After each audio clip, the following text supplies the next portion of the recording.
नाजरीन अस्सलाम वालेकुम। IAD टुडे के खबरनामे में आपका खैर मकदम करते हैं। आइए बढ़ते हैं तफसीलात की तरफ। तलाक सलासा से मुतालिक नए कानून के तहत शहर में एक और मुकदमा दर्ज किया गया है। साउथ जोन के वुमेन पुलिस स्टेशन में दर्ज करदा मुकदमे के मुताबिक दबीरपुरे के एक ताजिर दस्तगीर ने सफीलगुड़े की रहने वाली अपनी बीवी मेराज बेगम को दूसरी बेटी होने पर 3 तलाक दे दी थी। इन दोनों की शादी 2011 में हुई थी और वो शादी के बाद से अपनी बीवी को जायज जहेज के लिए हिरासा कर रहा था। चारमीनार के वुमेन पुलिस स्टेशन और भरोसा सेंटर में दोनों की काउंसलिंग भी की गई, मगर दस्तगीर के रवैये में कोई तब्दीली नहीं आई। अस्सलाम वालेकुम, मैं मेहराज बेगम और लाली हैदराबाद से बात कर रही हूँ। मैं जो है सो 2011 में मेरी शादी हुई। 2011 के बाद से जब मैं शादी होने के बाद मैं मेरे ससुराल में अच्छे से रह रही थी, तो वहाँ पे एक 1.5 साल के बाद जो है सो मेरे सास ने मेरे साथ अच्छा व्यवहार करे। उसके बाद जो है सो मैं प्रेगनेंट होने के बाद जो है सो वो लोग डिलीवरी जो है सो माँ बाप के पास ही करवाना या नहीं कराना हुए बोल मेरे माँ बाप के पास ही डिलीवरी के लिए भेजाया कर रहे थे और वो लोग जो है सो ट्रीटमेंट भी नहीं करा रहे थे। मैं जो है सो मेरे डैडी के पास ही ट्रीटमेंट करवा ले रही थी। उसके बाद मेरे जो है सो डिलीवरी, मेरा बच्चे का डेथ हो गया। वो डिलीवरी में मेरा बेटा था, उसका डेथ हो जाने के बाद जो है सो वो लोग मुझे बहुत टॉर्चर करे कि आपका बेटा का इंतकाल हो गया, अब आपको बच्चे ना होते हो, ये मुझे बहुत टॉर्चर करे। फिर भी मैं जो है सो मेरे ससुराल वाले हैं ना बोल के मैं खामोश बैठ गई। मेरी जगह में अच्छा ही रह रही थी मेरे शौहर के साथ, मगर वो लोग जो है सो मुझको किसी ना किसी तरीके से निकालना चाह रहे थे उनके घर से कि ये बच्ची को जो है सो बच्चे ना होते बोल के अपन निकाल देंगे, ये वो बोल के। मुझे बहन उन लोग सब जगह मेरे को बहुत टॉर्चर कर रहे थे। मैं फिर भी बहुत तरह से बर्दाश्त करी, हर बात से उन लोगों के टॉर्चर को बहुत बर्दाश्त करी। मेरे शौहर भी हर तरह से मेरे को हर बात से टॉर्चर करते थे कि तुम को बेटा ही ना हो रहा, बेटा ही ना हो रहा बोल के। फिर थोड़े साल के बाद जो है सो मेरे को एक बेटी हुई। अब वो मेरी बेटी 3 साल की है और जो है सो हम लोग जो है सो हमारे सास थोड़ा प्रॉब्लम करके जो है सो नहीं मेरी मेरे भाव ने होना मेरे को निकल जाओ और तुम बच्ची को ले लेके निकल जाओ, ये वो बोले। तो हम लोग थोड़ा अलग रह रहे थे घर पे जाके, थोड़ा अलग दूर पे हमारे सास के घर से थोड़ा दूर पे रह के रेंट पे रह रहे थे हमारे शौहर के साथ, अच्छा रह रहे थे। मगर फिर हमारे सास जो हमारे शौहर को बोलते गए, टॉर्चर करते गए कि तू यहाँ नहीं रहना तेरी बीवी के साथ, तू अपने घर पे रहे, कहीं को जाता वहाँ पे, ये वो बोल के हमारे शौहर को बोलते गए। तो हमारे शौहर जो है सो हमारा मेरे पास इधर हमारे घर में रह ही नहीं थे। सुबह से शाम तक अपनी माँ के पास ही रहना, वहीं ड्यूटी कर लेना, उनके पास ही आ जाना, रह लेना, खाना वहीं खा लेना। मेरे पास आ रहे नहीं थे खाना वही कुछ नहीं, उन लोगों के साथ अच्छा व्यवहार ही नहीं कर रहे थे। फिर मैं वैसे ही पूछते जा रही थी तो मेरे को बातें करना, मारना पीटना, वो तो खुद मारे करे, मैं फिर भी बहुत बर्दाश्त कर ली। और जो है सो हमारे कुछ कम साल भर हम लोग वहाँ पर थे अलग रेंट लेके। उसके बाद जो है हमारे शौहर बोल रहे हैं कि नहीं मैं दूसरी शादी करके बोल रहे हमारे वालिदा, मैं नहीं रहना चाह रहा हूँ तुम्हारे साथ बोल के टॉर्चर करते गए। मैं बोली मैं तुम्हारे क्या तकलीफ दे रही हूँ जो मेरे साथ नहीं रह सकते आप? बोले तो नहीं मैं नहीं रहना चाह रहा हूँ आपके साथ, आप चले जाओ यहाँ से, वो ये बोल के बहुत बोलने गए। तो फिर मैं मेरे डैडी को बोली कि बाबा ऐसा बोल रहे हैं, हमारे शौहर ऐसा नहीं रहते बोल रहे हैं मेरे साथ, जो है सो दूसरी शादी करते करते बेटा होना हुए बोल के मेरे को ऐसा डिमांड कर रहे। मैं बोली तो फिर बाबा आके बात करने गए तो लोग जो है सो बाबा से बात नहीं करे, धमकियाँ दिए बाबा को, अगर जो है सो तुम्हारी बेटी को यहाँ से नहीं लेके चले गए तो हम ना तुम्हारी बेटी को ये कर देते, वो कर देते, ऐसा कर देते, मार देते, तुम्हारे बच्चों को नुकसान पहुँचा देते, तुम्हारा को नुकसान पहुँचाते बोल के बहुत गालियाँ गलौज करे, धमकी दे रहे थे। उनके भौने हमारे ननद जो है सो हमारे शौहर को हम लोगों के साथ नहीं रहने के लिए कोशिश बहुत कर रहे हैं। और जो है सो मैं क्या करी, अब इसके बाद मुझे कुछ भी समझ में नहीं आया तो मैं वुमेंस पुलिस को जाके कंप्लेंट दर्ज कराई पहले। उसके बाद फिर वुमेंस पुलिस वाले भरोसा सेंटर पे भी जाए, भरोसा वाले भी 3-4 वक्त काउंसलिंग करे। फिर लास्ट काउंसलिंग में हमारे शौहर को किसको काउंसलिंग करें अम्मा? हम मेरे को मेरे शौहर को अनवर दस्तगीर, हमारे शौहर का नाम अनवर दस्तगीर है, उन दोनों की काउंसलिंग करे। भरोसा वाले भी हमारे शौहर को समझाए कि गलत है, ऐसा नहीं करना औरत बच्ची के साथ। बोले भी तो हमारे शौहर नहीं मान रहे, मैं होना मेरे को ये बच्ची बोल के वो भरोसा सेंटर में भी बोले। और जो है सो राइटिंग में लिख के दिए कि मेरे को मेहराज बेगम के साथ मैं नहीं रहना चाह रहा हूँ और मेरे को जो करना केस करना चाहे कर सकते हैं बोल के हमारे शौहर अनवर दस्तगीर ऐसा बोले। उसके बाद जो है सो मैं रो रही थी अंदर, तो फिर उसके बाद हमारे शौहर बाहर आ गए, मैं भी उनके साथ बाहर ही आ गई। उसके बाद हमारे शौहर बोले तुम मेरे को खुला देते नहीं देते? मैं बोली नहीं मैं नहीं देना चाह रही हूँ खुला। फिर जो है सो ठीक है तुम मेरे को खुला नहीं देना चाह रहे ना, मैं तुम्हारे तलाक दे देता हूँ, जाओ। तलाक तलाक तलाक बोल के 3 वक्त तलाक बोल के मेरे सामने से निकल गए। उसके बाद मेरी बहुत तबीयत ख़राब हो गई, मैं रोली। वहाँ पे मेरे फैमिली मेम्बर्स भी थे और मेरे पड़ोसियाँ भी थे। मैं बातचीत के लिए लेके गई थी उन लोगों को, मगर मेरे शौहर तो मेरे से बात भी नहीं करे, बस 3 अल्फाज बोल दिए निकल गए। मैं बोल रही हूँ ऐसा नहीं होता, आपने तो नहीं होता, अपने इस्लाम में है 3 बार बोल दिया तलाक को तो तलाक हो जाता, बोल के निकल गए उन लोग। उसके बाद मैं फिर जो है सो बहुत तकलीफ में हो गई थी, एकदम मेरी हालत बहुत ख़राब हो गई थी। मेरे को स्टोन प्रॉब्लम भी है थोड़ा, मैं उसका इलाज वही करा लेके फिर जो है सो मैं कंप्लेन के लिए हमारे शोहर जो है सो 19 सितंबर को बोले ऐसा तलाक बोल के। उसके बाद फिर मैं जो है सो वुमेन पुलिस में जाके FIR दर्ज कराई। ये महीने की 14 तारीख को गई थी, कंप्लेन दी। उसके बाद जो है सो 19 को जाके FIR हुआ, मेरा 16 को जाके मेरा FIR हुआ। और मुझे इंसाफ चाहिए, जो 3 कानून जो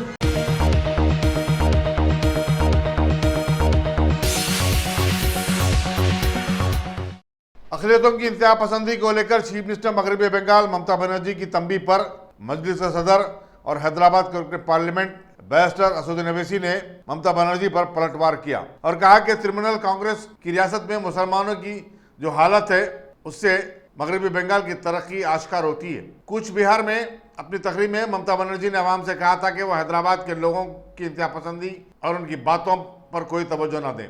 उन्होंने बैरिस्टर ओवैसी और मजलिस का नाम लिए बगैर ताहम कहा कि अक़लियतों में बाज़ इंतहा पसंद है। बैरिस्टर ओवैसी ने उसके जवाब में कहा कि TMC सुप्रीमो के बयान से मालूम होता है कि मजलिस रियासत में ताकतवर हो रही है। यहाँ बताना जरूरी होगा कि साल के अवाइल में हुए चुनाव में बीजेपी ने मुस्लिम अक्सरती इलाके कोच बिहार में कामयाबी हासिल की है। बीजेपी जो TMC के लिए सबसे बड़ा चैलेंज बनी हुई है, ममता बनर्जी की खुशामदाना पॉलिसियों को रियासत में अक़लियतों की इंतहा पसंदी की वजह बताती है। यहाँ ये बताना जरूरी होगा कि बैरिस्टर ओवैसी बिहार के किशनगंज असेंबली हल्के में कामयाबी के बाद मगरबी बंगाल में कदम दबाने की कोशिश कर रहे हैं।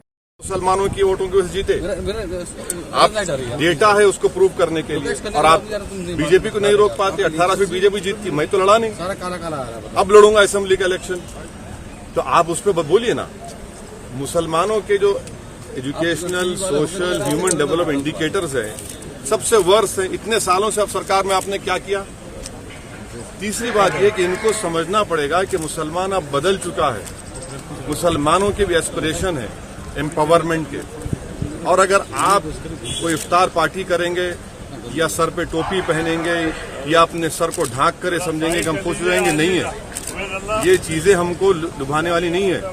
एम्पावरमेंट के लिए आपने क्या किया?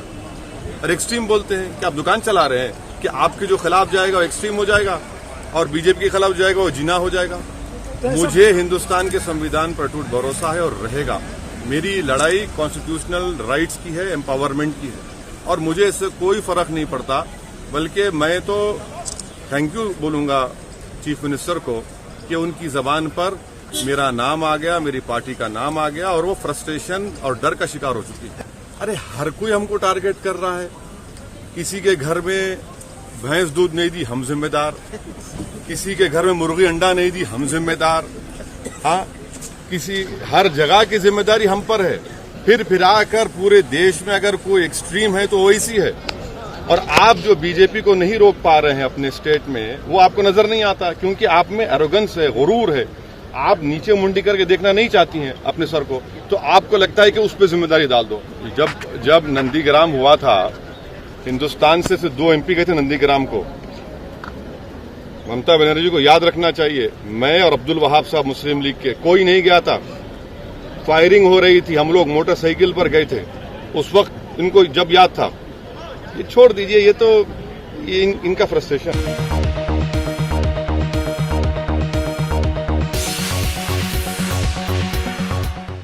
कांग्रेस के साबिक रुकन पार्लियामेंट वी हनुमंतराव ने कहा है कि कांग्रेस RTC मुलाजिमीन के साथ है और उनके एहतजाज की खुलकर तायीद करती है। गांधी भवन में एक प्रेस कॉन्फ्रेंस से खिताब करते हुए उन्होंने कहा कि हुकूमत 45 दिन के बाद भी हड़ताल को खत्म करवाने में नाकाम हो गई है। तरफा तमाशा यह है कि TRS अपनी नाकामी का टोकरा अपोजिशन के सर पर थोप रही है। वी हनुमंतराव ने कहा कि RTC मुलाजिमीन और उनका खानदान 2 महीने से तनख्वाह न मिलने से परेशान है और उनकी परेशानी में आवाम को उनका साथ देना चाहिए। कांग्रेस के सीनियर लीडर ने कहा कि जरूरत इस बात की है कि अब रियासत में तमाम अपोजिशन जमातें KCR हटाओ तेलंगाना बचाओ मुहिम शुरू करें। भूतपूर्व प्रधानमंत्री श्रीमती इंदिरा गांधी के जन्मदिन पर दिली मुबारकबाद देता हूं। उनके नक्शे कदम पे चलने का काम आज हिंदुस्तान में specially downtrodden BC, SC, ST, minority लोगों के साथ जुड़ने का काम करने वाला हूं। जो इंदिरा गांधी बड़े फैमिली में पैदा हुई मगर गरीबों के वास्ते सोची, उनकी सोच देखो। She born in upper class but उनका दिल में क्या था, गरीब आदमी को ऊपर लाने का। उसी वजह से बैंक नेशनलाइज करी, लैंड सीलिंग करी और उसके अलावा बैंक जमीनों का गरीबों को देने का काम उन्होंने शुरू करे। मगर आज भी तेलंगाना में बराबर का काम नहीं हो रहा। जो गरीब को उनके जमीन फिर वही सरमादार ले रहे। आज गांव में, मंडलों में जो एमआरओ ऑफिस है वो पैसे वालों के तरफ काम कर रहे हैं, गरीब के तरफ नहीं देख रहे। रजिस्ट्रेशन हो गया, मोटेशन के वास्ते 4 साल से फिर रहे, मोटेशन नहीं करते और पानी कालम से नाम निकाल देते। जितने भी देखो अपना आउटर रिंग रोड के तरफ जो गांव है वहां पर है मुसलमानों के जमीनों का नाम है। 2005 तक उसका नाम है, 2006 में उसका नाम निकाल दिए। इसी से तो लोग पैसे कमा रहे। गरीब आदमी जो इंदिरा गांधी जो सोची उसका बराबर इंप्लीमेंट नहीं हो रहा, केसीआर नहीं कर रहा। उसी वजह से हम सोच रहे इंदिरा गांधी की जो सोच अमल करने का काम करना और उसके साथ ही साथ आरटीसी एम्प्लॉय जो तेलंगाना के वास्ते पूरी जिद्दोजहद करके दिन रात मेहनत करके सक्सेस करे, यही केसीआर उनकी तारीफ करा। आज 50,000 लोग रोड पे है, अभी तक 24 लोग जान की कुर्बानी दिए। कल तक जुडिशरी ऊपर लोगों को विश्वास था मगर जुडिशरी पहले तो अच्छा ही बात करी, सरकार का गलत है, सरकार गलत बात बता रहे और जुडिशरी को गलत रिपोर्ट दे रहे बोले। मगर फाइनली क्या हुआ, 45 के दिन के बाद अभी तुम लेबर मिनिस्ट्री को जाओ बोल रहे। तो लोगों का विश्वास क्या है? जो अमीर आदमी डरा था, धमका है तो किसके पास दरवाजा खटकाता? जुडिशरी के दरवाजा खटकाता। जुडिशरी भी कुछ नहीं कर रही। आज जो नगेश बोलने वाला महबूबाबाद में क्या बोला, डेथ नोट में लिखा सेल्फ डिसमिस के नाम पे मैं हत्या हुआ। आज मैं मर रहा हूं, आने वाले ड्राइवरों को, कंडक्टरों की उनकी जिंदगी सुधारने के वास्ते मैं मर रहा हूं। मगर ये मरने का किसके वजह से मर रहा हूं? केसीआर जो गलत बयान दिया उससे हटो के मर रहा हूं और मेरे मरने का जिम्मेदार केसीआर है बोला। अभी तक क्या बोले कोर्ट, 100 मोटो के इसमें हम केस रजिस्टर कर सकते बोले। इससे ज्यादा डेथ नोट पे लिखने के बाद भी उसके ऊपर केस नहीं हो रहा। कानून सबके वास्ते बराबर है, वो चीफ मिनिस्टर हो, राजा हो, परराजा हो, गरीब हो, एक ही वसूल रहना। आज तक उसके ऊपर केस नहीं लगा है। उसी वजह से मेरे को एक सोच आया, केसीआर अभी अपने आप को राजा समझ रहा, गरीबों को सता रहा, एससी, बीसी, माइनॉरिटियों को सता रहा। तो इसी वजह से एक स्लोगन में लेके निकलना चाह रहा हूं, केसीआर हटाओ, तेलंगाना बचाओ। बराबर मैं सोनिया जी से पूछूंगा, मैडम मैं गांव-गांव फिरूंगा, अब एक मौका दो। जैसा राजशेखर रेड्डी जब पाद यात्रा को कैसा मौका दिए, मुझे भी एक मौका दो। ये केसीआर का सबक सिखाने का काम आ गया। वोट बैंक हमारा है, एससी, बीसी, माइनॉरिटी का है, मगर ये अपर क्लास वाले कब तक रूल करेंगे? इसी के ऊपर सोनिया जी से पूछूंगा। बराबर 30 के बाद जो डिमोनिटाइजेशन, जीएसटी का मीटिंग के बाद लोगों के पास पैसे नहीं है, खरीदने के पास नहीं है, ये उनका नोट के वजह से आज लोग परेशान है, वो उसके साथ ये भी बोलूंगा। और इंदिरा गांधी का जो वसूलों के बाद गांव-गांव में आज भी सुनाऊंगा। आज हर गांव में इंदिरा गांधी को चाहने वाले, इंदिरा गांधी आपकी सास जो काम करे वो गांव में भी जाके मैं बोलूंगा। फिर वो गरीबों को अपनी जमीन दिलाने का किया, हटाओ, तेलंगाना बचाओ।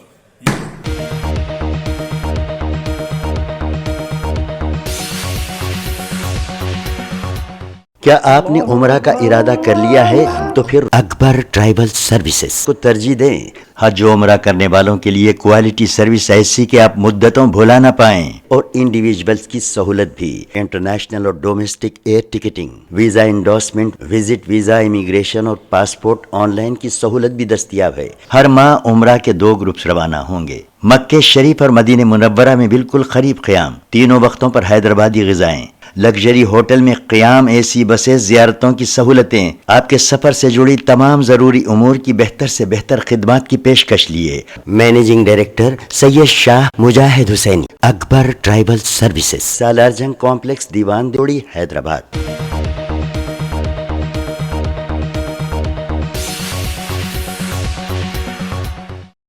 पाकिस्तान के भावलपुर में गिरफ्तार हैदराबादी सॉफ्टवेयर इंजीनियर वी प्रशांत के अरकान खानदान ने 31 माह बाद उसे टीवी पर देखकर इत्मीनान की सांस ली।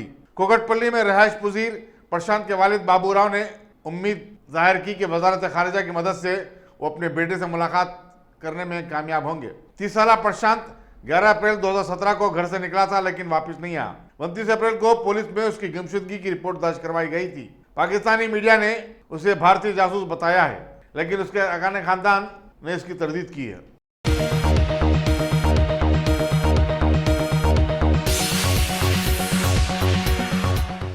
नारायणगढ़ पुलिस की क्राइम टीम ने हिमायतनगर में वाक़ कुलदीप वाइन शॉप में 10 और 11 नवंबर की दरमियानी शब 18 लाख रुपए की चोरी के केस में नेपाली बाशिंदों के बशमूल 6 रुकनी टोली को गिरफ्तार कर लिया है। उनके कब्जे से 7,76,000 रुपए बरामद किए गए। Assistant commissioner police Abid road Bhiksham Reddy ने मीडिया को बताया कि मीरज दमाई कुलदीप वैंस के बाजू वॉचमैन था और उसने अपने साथियों भंडारी, लोकेश, गोपी शर्मा और दूसरों के साथ मिलकर चोरी का मंसूबा बनाया। वो शॉप के पीछे की दीवार में सुराख करके दाखिल हुए थे। दीगर गिरफ्तार शुदगन के नाम दीपक खत्री, कृष्णा प्रिया और गौरी अजय आहूजा शामिल हैं। ये नवंबर महीने 11 तारीख नारायणगढ़ पुलिस स्टेशन लिमिट में हिमायतनगर का कुलदीप वाइन्स उनका मालिक मनमीत सिंह बग्गा एक कंप्लेंट करे है। वो पिछले रात में कोई उनका वाइन शॉप का पिछले से दीवार तोड़ के और कैश जो चेस्ट रहता है लॉकर से 18 लाख रुपया चोरी करके लेके गया उनके कंप्लेंट करे। उस सिलसिले में हमारा नारायणगढ़ पुलिस स्टेशन का डीआई रवि कुमार साहब और उनका team SI Narayana, DSi Narayana तुरंत मौका में पहुंच के एक क्लोज टीम भी बुला के वहाँ क्या क्या सबूता जो चोरी करने वाला छोड़ के गए सो वो भी तलाश करके थोड़ा क्लूज भी निकाले और वहाँ आसपास में इंक्वायरी करने से थोड़े दिन पहले वहाँ नेपाली वॉचमैन थे। थोड़े दिन करके उन्होंने भी नौकरी छोड़ के गए बोल के भी इंफॉर्मेशन मिला और वो वाइन शॉप से जो निकाले सो कैश चेस्ट उनको जो वॉचमैन का जो अकोमोडेशन दिया है वो सलार में वो कमरे में ले जाके उसको तोड़े और अंदर का थोड़ा कैमरा देखने से भी कोई लोग 4 आदमी अंदर घुसे जैसा दिखा मगर लाइट कम रहने से सही नहीं मिला। अगर अपना इंफॉर्मेशन से उन लोगों का होलिया देख के और वॉचमैन लापता होने से उनका खुफी निकाल के उन लोगों को आइडेंटिफाई करे वो पूरा नेपाल का बोल के मालूम पड़ा। अपने पिछले जो केसेस हुआ उसमें तजुर्बा से ये नेपाल वाला चोरी करने के बाद जितना जल्दी उतना भाग जाते बोल के अपने जो इन्फॉर्मेशन था, इसी वजह से हमारा इन्फॉर्मेशन से, थोड़े लोगों का इन्फॉर्मेशन से फॉरेन हमारा डीसीपी मैडम सुमति मैडम सीनियर से बात करके महाराष्ट्र भी इन्वेस्टिगेशन जाने के लिए इजाज़त मांगी। वो इजाज़त लेके फॉरेन एक गाड़ी में पुणे तक रात में पहुंच के उसमें वहाँ भी थोड़ा इंक्वायरी करने से वहाँ से भी निकल गया बोल के मालूम पड़ा। फिर हैदराबाद आके कल इंफॉर्मेशन से मनीराम बोल के ये वॉचमैन का बेटा ये इमलीवन के आसपास में है बोले तो उनको गिरफ्तार में लिए और उनका बयान लिखने के बाद उनसे थोड़ा कैश भी रिकवर हुआ और उनका बयान से वो वॉचमैन का जो कमरा है दूसरे यहाँ से खाली करके दूसरी जगह जो सुल्तान बाजार एरिया में एक कमरा लिए थे, वहाँ चेक करने से टोटल और 3 लोगों मिला और ये युवराजपेट में भी 2 आदमी, पूरा 5 जने को हिरासत में लेके ये केस में जो 18 लाखों में 7,96,7,96,00,000 कैश बरामद करे, उसमें शामिल है सो और 2 जने भागा हुआ है, उन लोगों भी पकड़ के बाकी का तो कैश लेके गया वो भी बरामद करने के लिए कोशिश कर रहे हैं। और ये केस सॉल्व करने में हमारा DI रवि कुमार और उनका टीम नारायणा और इसमें नारायणगुड़ा हैबिट्स DI गोपी और बेगम बाजार इंस्पेक्टर मधुमोहन लोग भी बहुत काम करे टीम्स, स्पेशल टीम्स बनाने के बाद लोगों और नारायणगुड़ा इंस्पेक्टर साहब रमेश कुमार साहब अच्छा कोऑर्डिनेट करे। हमारा मैडम भी बहुत लोगों से अच्छा गाइडेंस दे और जो परमिशंस भी जल्दी तुरंत दिलाने से ये केस जल्दी सॉल्व हुआ। अभी बाकी लोगों को भी तुरंत पकड़ेंगे बोल के हमारे को भरोसा है। टोटल कितना कैश था सर? 18 लाख और थोड़ा चेंज। ये लोग के ऊपर पहले कुछ केसेस है? अभी तक तो नहीं है, अभी इंक्वायरी करते हैं। अभी ये उसमें थोड़ा लोगों भी, एक आदमी मुंबई का बोल के मालूम, मुंबई का है, वो भी मुंबई से आया है और एक आदमी थोड़े दिन शिमला में रुका बोल के भी इन्फॉर्मेशन है और उधर भी दूसरे स्टेटों में कुछ केस है अभी, वो भी मालूम कर दिया।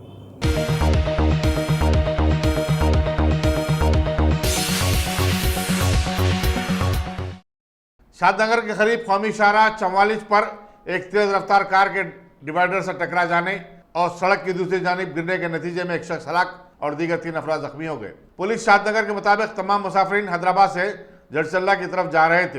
हादसे में महलूक शख्स की 25 साला अब्दुल की हैसियत से शिनाख्त की गई है। जख्मियों को हैदराबाद के दवाखाने में शरीक करवा दिया गया है। पुलिस मसरूफ तहकीकात है।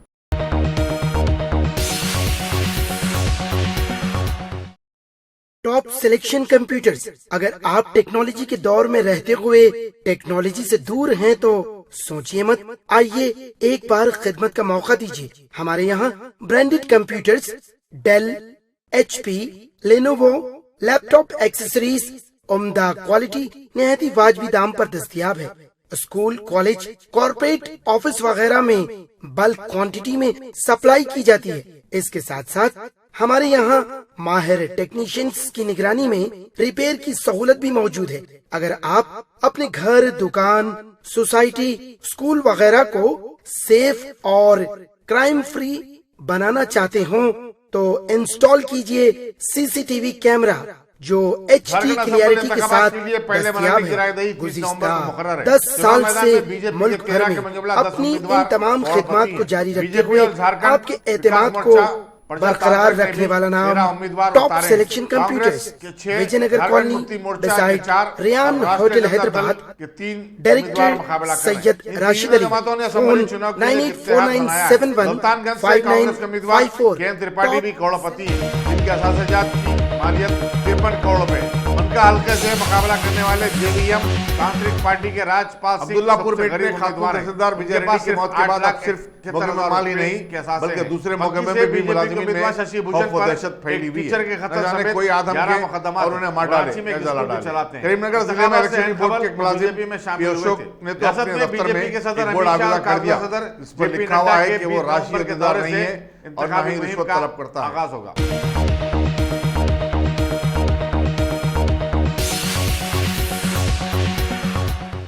वज़ीर-ए-आज़म नरेंद्र मोदी ने झांसी की रानी लक्ष्मीबाई की 151वीं यौम पैदाइश के मौके पर उन्हें जबरदस्त श्रद्धांजलि पेश की और कहा कि वो निडर और बहादुर खातून की हैसियत से लाखों खवातीन के लिए मिसाल समझी जाती हैं। अपने ट्वीट में वज़ीर-ए-आज़म नरेंद्र मोदी ने कहा कि रानी लक्ष्मीबाई ने हिंदुस्तान की शान और आन बान के लिए किसी से समझौता नहीं किया।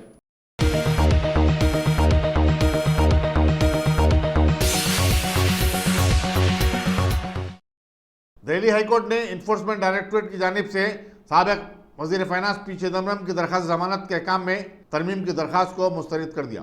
जस्टिस सुरेश कुमार केट ने कहा कि हलफनामे में जो भी लिखा गया है उसको दाखिल करने के बाद तब्दील नहीं किया जा सकता और ये कोई क्लर्कल गलती भी नहीं हो सकती।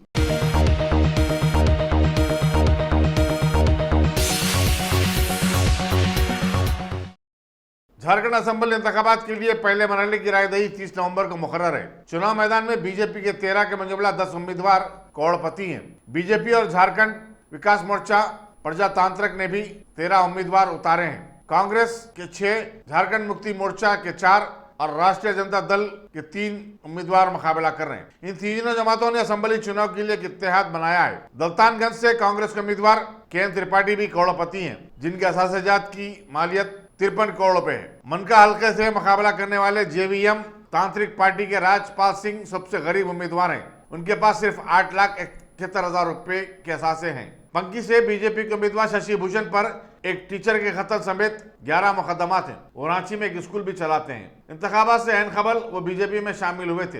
रियासत में बीजेपी के सदर अमित शाह और कारगुजा सदर जेपी नड्डा के 20 नवंबर के दौरे से इंतखाबी मुहिम का आगाज होगा।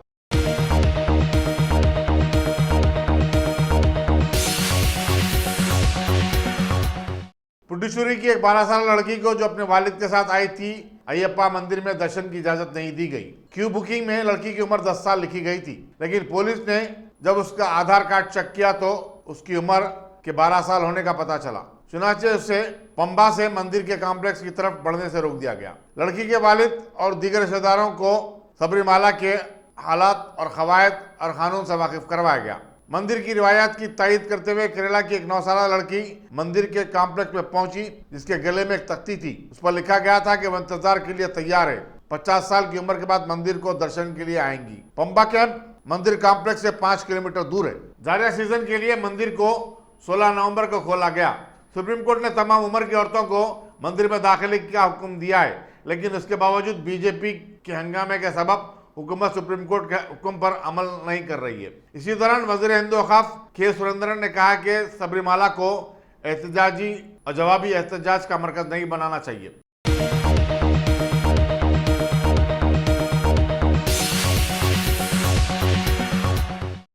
अफगानिस्तान की फिजाइया ने शुमाली सूबे खंदूस में जबरदस्त कार्रवाई करते हुए 14 तालिबानी इंतहा पसंदों को हलाक कर डाला। इनमें उनका एक डिविजनल कमांडर भी शामिल है। उसका नाम इज्जतुल्लाह बताया गया है, जो हमजा के नाम से भी जाना जाता है। हुकूमत की तरफ से जारी करदा बयान के मुताबिक ये इंतहा पसंद मुखालिफ हुकूमत सरगर्मियों में मुलविस थे और गड़बड़ज़दा जिले में सरकारी दफातर और अमला को निशाना बनाया करते थे।